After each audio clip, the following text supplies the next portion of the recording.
Hi, I'm Connor Jones. I'm Micah Tomasella. And this is Culture Brief, a Dennis Informed podcast where we navigate the constant stream of top stories and news, politics, sports, pop culture, and technology. And we're doing it all from a Christian perspective. And Micah, I'm just feeling good today because you know what? The Cowboys finally did something. They got a wide receiver. That's right. So life is good. That's right. We have a wide receiver, too, to pair with CeeDee Lamb. Here we come, NFL. Go Cowboys. All right, so I want to give you guys a rundown of what we're going to talk about today. Question, are we to blame for the bias in the media that we see today? That's rhetorical. I'm going to answer it in a minute. The Met Gala just happened. What's it about? What's the history of the Met Gala? What do they even do? Connor's going to break that down for us today. We're going to talk about Alcatraz, gorilla versus 100 men debate that has taken social media by storm, and so much more. So let's jump into the brief. The brief. All right. The bias in the media is a huge issue, but are we getting what we deserve? That's my question for us today. Are we experiencing what we deserve? Are we reaping what we've sown for so long? So Americans don't trust the media, Connor, and it's not just a hunch. But here's the harder truth. I think that we might be a part of the problem, and I'm going to break that down. Today, I want to unpack why trust has dropped so far and how bias plays into it and why our own preferences, consciously and subconsciously, are fueling the divide that we see today. So let's talk about the landscape of media bias. Let's be honest, most people have a gut feeling that today's media isn't neutral, but it's not, like I said, it's not just a hunch anymore. We've got hard data that points to something more troubling, a systemic, maybe both, imbalance in how news is covered today. So a recent study by the Media Research Center, MRC, analyzed 899 stories aired during evening news broadcasts from January 20th to April 9th, 2025 on ABC, CBS, and NBC. So 3 of the 5 largest kind of traditional media conglomerates. The study found that 92% of the coverage about Donald Trump during his first 100 days was negative, 92%. In contrast, during President Joe Biden's first 100 days in 2021, Connor, the same organization found that when they studied those same organizations, that only 41% of the coverage was negative. So 59% of the coverage on Joe Biden's first 100 days was positive, compared to only 8% of the news coverage for Donald Trump's first 100 days was positive. 92% of it was negative. Now, this doesn't mean Trump was flawless or that Biden gets a free pass, but the contrast speaks volumes about selective emphasis and narrative framing. It's not just about what's said, it's about what gets covered and what gets ignored and how stories are told.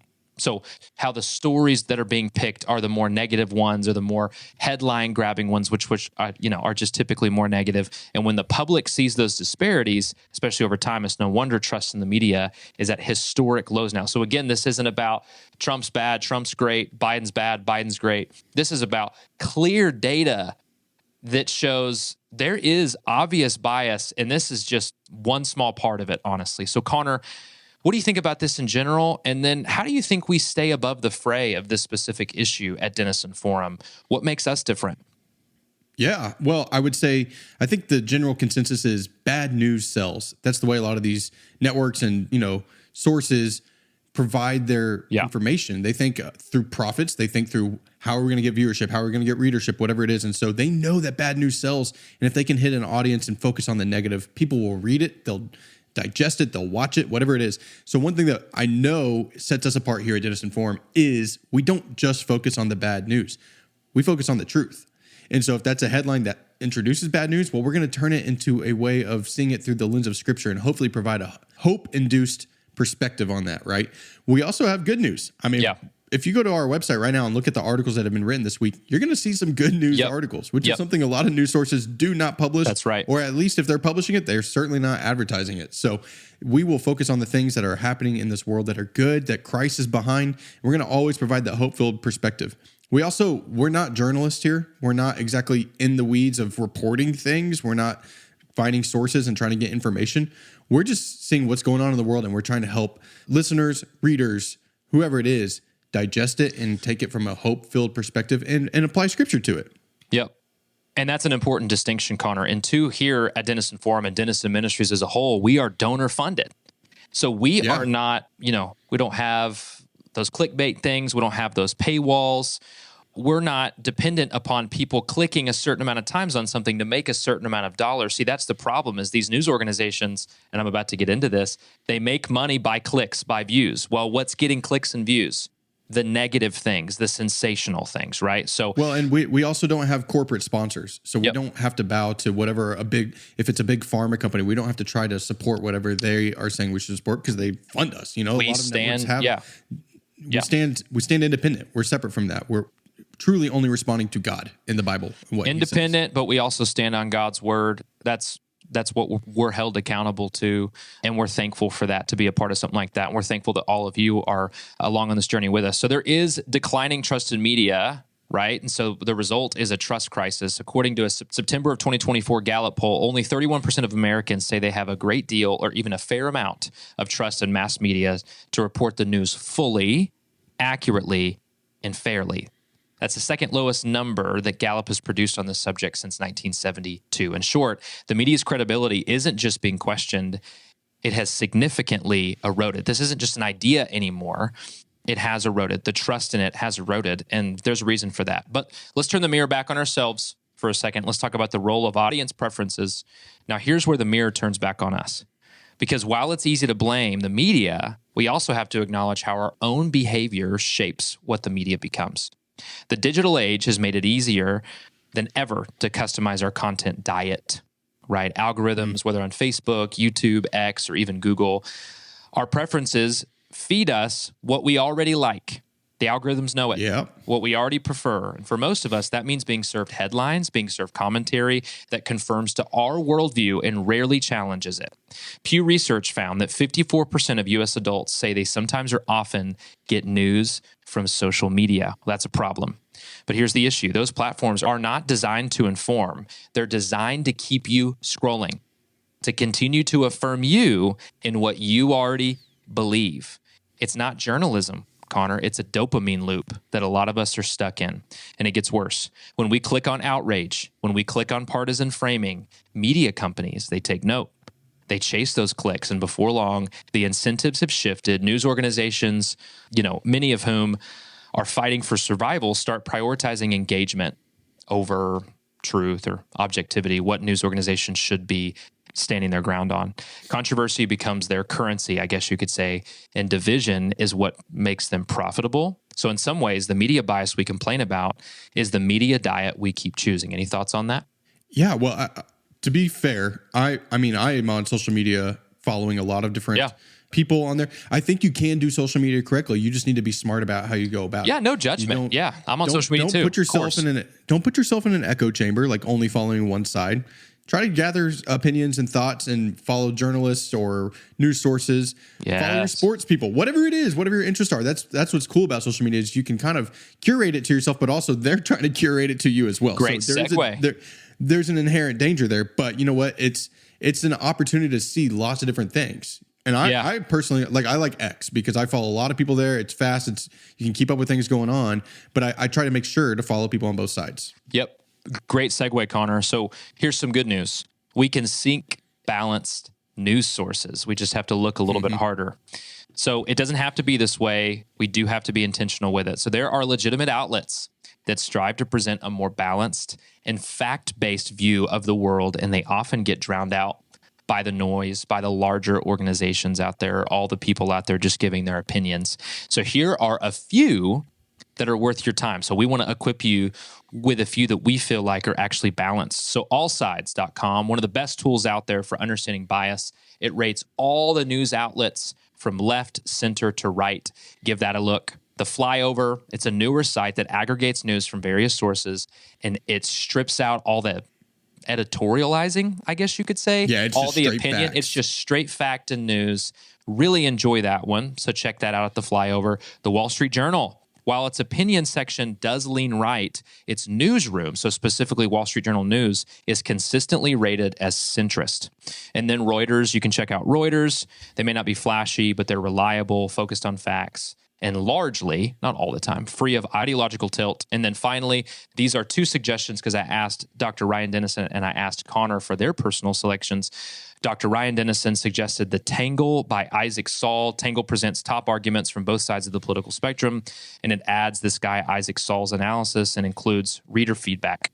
And then Ground News is Connor's suggestion. They give you the ability to read the news from multiple perspectives, see through media bias with reliable news from local and international sources. Are these sources perfect, Connor? No. But they're much different and a far cry from what you often see scrolling on social media and from these large institutional media organizations. So as I wrap this up, I want to give you a scripture. Galatians 6:7 says this: "Do not be deceived. God is not mocked. For whatever one sows, he will also reap." That holds true in our relationships, our work, our faith, and yes, guys, our media habits. I think oftentimes we want to apply this verse to everything that it naturally applies to, but actually think about it does apply to what you consume. It applies to what you click on. So what we choose to consume each day shapes us more than we realize. The headlines we believe, the voices we listen to and even promote, and the content we scroll through all form the lens through which we see the world.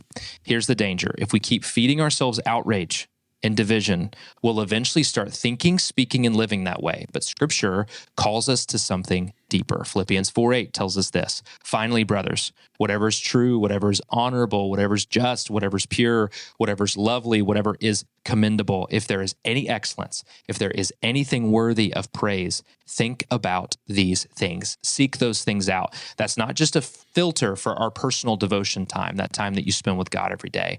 It's a standard for how we should engage with the culture around us, with the media that we consume. So this week, I want to make it practical for all of us, okay? Ask yourself these questions this week. Is this headline stirring up wisdom or just anger? Is this post helping me love my neighbor or just trying to win a debate? Is this source feeding my spirit positively or just reinforcing my bias, just reinforcing what I already believe? Romans 12:2 says this, and then I'm done, promise. "Do not conform to the pattern of this world, but be transformed by the renewing of your mind." That's a continuous renewal, not a weekly renewal, not even a daily renewal, a continuous renewal of your mind. That includes what we read, what we watch, and what we share. So we may not be able to fix all the media overnight, but we can choose to be different, and we can be people of truth, people of discernment, and people of grace in a world that is desperate for all three of those. Great stuff, Micah. Thank you for that. Thank you, brother. And yeah, there's a lot out there with media, and there's a lot to watch for and a lot to take part in. And I think media is a great thing, but can also be dangerous. So thank you for that. That's awesome. Hey, let's talk about something a little more light. The Met Gala, which, if you're wondering, what is the Met Gala? Why are we talking about this? I guess that's what I'm going to tell you about, because honestly, I learned a lot this week as I was kind of researching the Met Gala, because here's the deal. Every year I see all the stuff. I'm sure a lot of us do. You're on social media and you see, boom, here's this celebrity in a big, crazy outfit. Yep. What is this Met Gala thing? Why is everyone here?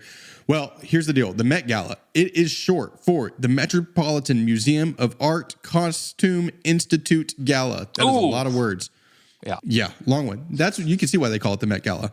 Basically, it's a big annual fundraising event for the Costume Institute at the Met in New York City. That's obviously the big art museum there. If you've seen Night at the Museum, you've seen some of that, This began in 1948, and it's traditionally held on the first Monday in May. So it was this Monday, a couple days ago.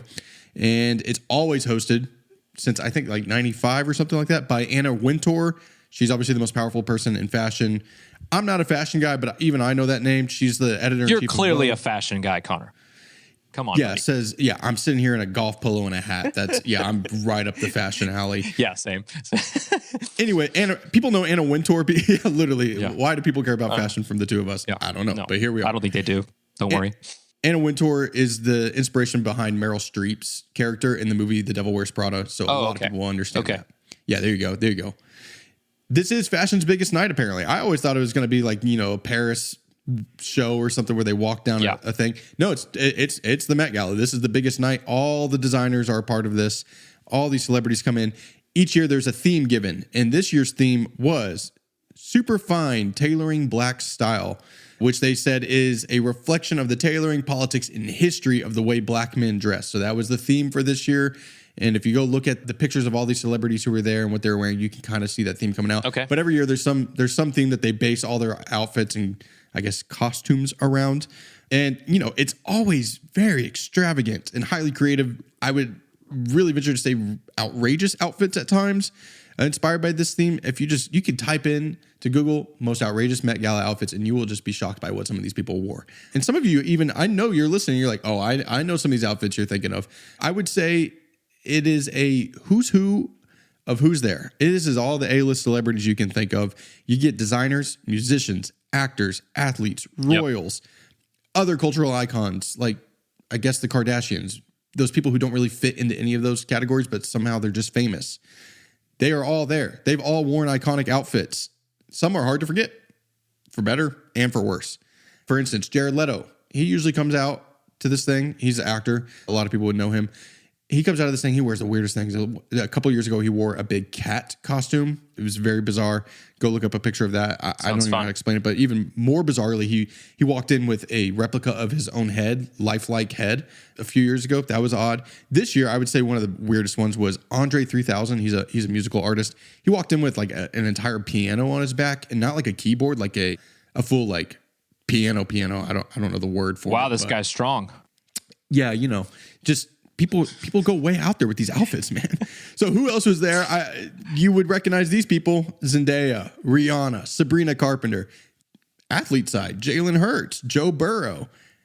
On the acting side: Demi Moore.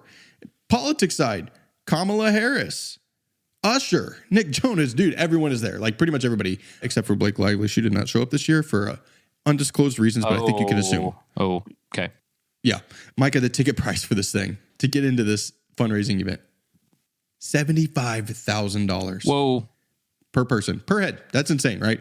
And it has tripled over the last decade. So it just keeps going up because everybody wants to be at this thing. So it's $75,000 for a seat.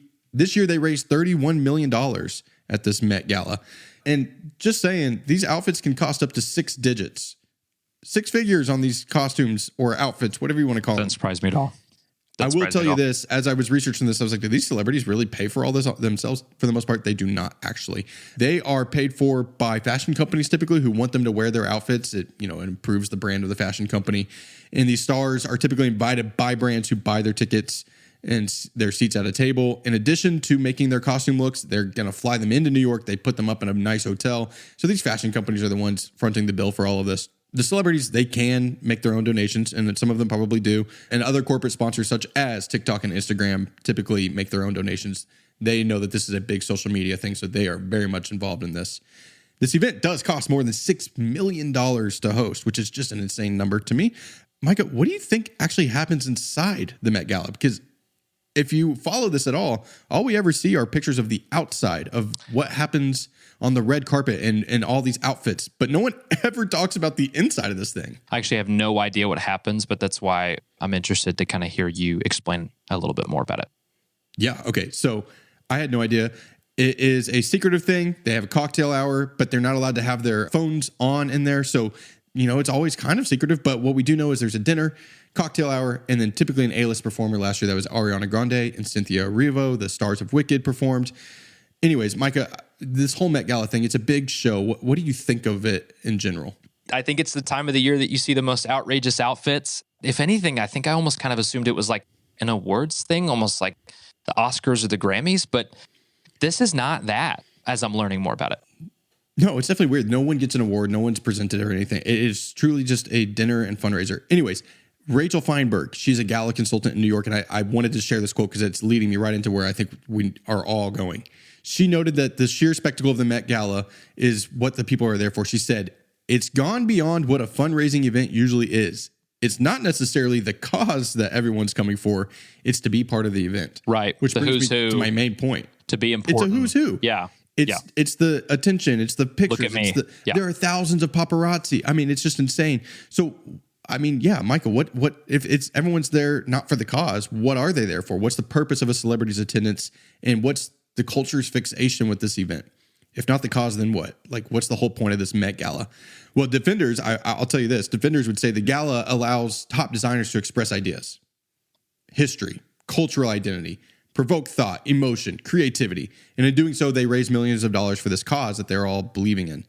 And if you view fashion as like a form of cultural storytelling or artistic expression, then you may say the gala is fascinating, maybe even important. I think the majority of people would say it's maybe a little bit out of touch. It's a little elitist. An event that is more like a big costume party rather than a fashion show, given that most of the outfits, they're not really wearable outside of this event. Like, you're not going to wear it out and about, right? It's not really fashion. You're not going to typically wear a piano on your back, like an entire piano on your back, typically. Right. Yeah. Well, and all these outfits, they're not really feasible to wear out. They're not practical outfits. I personally tend to agree with this kind of assessment that it's maybe a little much. It's a little out of touch. It comes across to me as really like a celebration of celebrity and wealth. Maybe a hint of this culture and art. If you Google the Met Gala right now or search it on social media, most of the results will be about the celebrities, not the artists, not the exhibits, not even the money raised. You're hard pressed to actually find how much was raised at this thing. It's always about the outfits and the celebrities. I'm just a little baffled that with all the like big issues happening in the world right now, this is where all these people want to put their time, energy, and finances. You know, I can't judge anybody for how they want to donate money or whatnot, but it's just interesting. Here's the deal. The Met Gala is actually a way for attendees, brands, and designers to build their own profile. By showing up, they only grow their attention factor and subsequently their own wealth and celebrity. So like Ms. Feinberg said, who I quoted a minute ago, they are there for the event. I do not think that everybody is really there for the cause. Yeah. All the attention seeking leads me to focus on one word as a general theme of this whole event, Micah. Vanity. And when I think of vanity, I couldn't help but think of Ecclesiastes in terms of this whole thing. King Solomon, wealthiest man known in history, and that's because God blessed him with enormous wisdom and wealth and power. But man, he really worked hard in Ecclesiastes to warn that those things do not bring the happiness that people think it will. And in fact, they can be destructive. In verses 2 and 3 of chapter 1, he starts off the book with saying, vanity of vanities, all is vanity. A generation goes and a generation comes, but the earth remains forever, which is reminiscent of James 4:14, which is like saying that life is but a vapor. We come and we go. What do we do with our time here on earth? And he even said, I have seen everything that is done under the sun, and behold, all is vanity and the striving after wind. Solomon, I think he's trying to tell us, man, he's indicating that wealth and power and honor, those are fickle things. They're not always evil, right? You can have money. You can be successful. God may bless you in that way, and it's not necessarily evil, but they are not our end-all, be-all. And in chapter 12, verses 13 and 14, he says, fear God. And when I say he, I'm talking about King Solomon of Ecclesiastes. Fear God and keep his commandments, for this is the whole duty of man. For God will bring every deed into judgment with every secret thing, whether good or evil. That, Micah, is our real purpose. God will take us many places in this life, and he may even bless us with those things, wealth, power, fame, whatever it is. But we have to be careful not to place our worth and value and hope in that, because that is vanity. When we care more about what others think than what God thinks, that's vanity. When we want all eyes on us and not on the Lord, that's vanity. Yeah. When we make generosity about ourselves, such as going to a fundraiser for the event and not for the cause, that's vanity.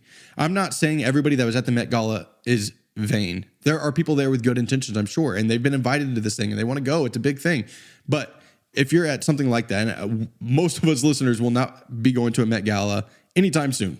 But when we're at something similar, are we there for ourselves or for the cause? And more importantly, are we doing things in this life for ourselves or for God? Yeah. That's just, I think that's a great lesson we can take from the Met Gala. Anyways, I'm gonna post some links of the most outrageous outfits from previous years. So if you want to check those out, tune in for that. Tune in for that, Connor. Thank you for that story. You know, I think oftentimes it's hard to relate to stories like this, but vanity comes out in your environment. So the rich and the powerful, this is their version of vanity. What's your version of vanity? How are you prioritizing self over others? How often are you thinking about how you're viewed or how you look or, you know, all those different things? I'm not saying those things on the surface are necessarily bad, but you clearly laid out what vanity is. And so that's how we can apply a story like that to our own lives and our own hearts. Connor, thank you for that. Well, I want to talk about the mailbag for a second. We want to continue to hear from you all. Please send us your questions, your thoughts, your topic ideas to culturebrief@DennisonForum.org and follow us on Instagram at the Culture Brief Podcast. So at Culture Brief Podcast is the tagline. Send us things like, what was the craziest Met Gala outfit that you saw? That was just unreal. Send us what your favorite news source is. How do you find your information? How do you find your news? All that. Send us all those types of suggestions. Anything that you want us to cover, send it to us. Send us your funny, embarrassing story. We've had fun getting those in and reading Please those. Send those. Air, yes, actually, please send those. Yeah, absolutely. Okay, Micah, we got to just hit this real fast because this is the story that has taken over social media. Well, everything we've talked about. It's news, Met Gala, and this now. The question that has generated from Reddit to TikTok to now every social media source is, can a gorilla fight 100 men and win? Who wins in that case? A gorilla or the 100 men? Who do you think? Well, Connor, the rules are that the men don't have weapons, right? Sorry, yes, that's correct. Yeah, 100 unarmed men. And I don't know their size. Are they all the size of Dwayne "The Rock" Johnson, or are they all the size of an average male? I don't know. For the sake of this debate, let's just say it's 100 average males, average American males versus a gorilla. I'm going to say something that's probably pretty controversial. I think if the men work together, they can defeat the gorilla. That's all I'm going to say. Okay. Yep. I will say I can see that happening because the men would probably outsmart the gorilla. Gorillas are smart, but I think humans so too. They're of a higher IQ, so could they make a plan? I don't know. I actually lean, though, the opposite. I think a gorilla wins just from full force. It would be incredibly difficult. But that's the whole point of this question is we don't really have an answer. So I did see Mr. Beast is trying to see if he can get a bunch of people to participate in something like and this. Fight a gorilla? Actually test. Oh, man. That'd be so interesting. Trying to get 100 volunteers to basically fight a gorilla. And I'm like, this sounds stupid. I also saw a video because there's like all these videos, these people create these CGI gaming simulators where basically it was like I just kept seeing one Chuck Norris versus like 100,000 gorillas. And it's just this loop of Chuck Norris let's just cut to it. Chuck Norris won. He beat all those gorillas, right? Of course he did. Yeah. Okay, so we're going to jump into the check-in section. The purpose of this is to check in on things that we've previously talked about and just kind of give you an update on them. So last week, we mentioned something was brewing between India and Pakistan. Well, they exchanged missile fire on Tuesday, May 6th, okay? There are only 9 countries in the world who have nuclear warhead capabilities. Oddly enough, 2 of those countries are neighboring countries, India and Pakistan. It might seem random, and it might seem like this has nothing to do with us. Why does it matter? I understand that initial reaction, but at the same time, there's already a lot of regional wars breaking out, and so this is not great news. So prayers for all of those involved. Yeah, there's been several dozen deaths over the last few hours here where they've been exchanging fire. So yeah, praying for this region. There's a bunch of people who just get caught in the crossfire. I know a mosque was hit that killed a bunch of innocent people who were just in their place of worship, and that's just really tragic. So yeah, join us in prayer for this conflict, that it would come to a resolution very quickly. Yep. Micah, Canada, it's still not for sale, according to the new Prime Minister, Mark Carney. Okay. He was at the Oval Office this week with Trump, and they were talking about it, and they were on camera. And I got to say, Carney looked so uncomfortable in this whole interview process because Trump just keeps laying threats out, but in front of the whole media. He was like nicely laying them out. You know, he's like nicely like, yeah, we kind of still want Canada. And Carney said, no, Canada won't be for sale ever. But then maybe this is funny, maybe it's not. It's funny to me. But then Trump responded to that. He said, time will tell. Never say never. Just like, what's the end goal here? I don't know. But anyways, keep your eyes on that. Another thing, and we forgot to mention this last week, Micah. We didn't mention that the Kentucky Derby was this past weekend, but I felt like this was interesting coming off the topic you just said. The horse that won, its name was Sovereignty. It won the Kentucky Derby. Congratulations to Sovereignty. Amen. And its whole team. But the second place horse that was in the lead and then Sovereignty took over was named Journalism. Hallelujah. So, of course, this felt like a big metaphor, and all of social media was like, is sovereignty? Yes. Is this a metaphor for where we are in life? I don't know. Sovereignty versus journalism. Who knew that would end up in the horse racing? Yeah, absolutely. Okay, love that. Okay, a couple more things on the check-in section. We're now entering the second rounds of the NBA and NHL playoffs. Got to shout out the Stars here for a second, our Dallas Stars, for an insane Game 7 win comeback to move on and win. And so they're heading into the second round with the Winnipeg Jets. And man, that was a dominating performance, really, especially there at the end. That was wonderful to see that they won that. But also, one more thing. Skype is dead. Skype's gone. Skype's done. The service that lets you video call anyone in the world for free shut down after an awesome 23-year run. Microsoft, which bought Skype for $8.5 billion in 2011, is encouraging users to go ahead and move on over to Teams instead. It's kind of crazy to me that even with COVID, Skype did not take advantage of the fact that everybody was trying to do video calls. Yeah, everybody jumped into Zoom. Skype was like the first one in the game, and I'm thinking back, like people weren't really talking about Skype. That was a missed opportunity there. Yeah, big one. Okay, Micah, let's talk about things to tune into this week because we got several big stories that have come about. Actually, first off, it's not even a story, but it's just a reminder to all of our listeners. This Sunday is Mother's Day. Yeah. So go get your mom a gift. Go get your wife a gift if she's a mother. Yeah, happy Mother's Day to all of our moms out there. Shout out to all the moms. Shout out to my beautiful wife and mother of our children. Love you. So happy Mother's Day. So many great moms in our lives, and I'm sure in yours too. The conclave, Micah, it began. It is going. We're going to see how long it takes to choose a pope.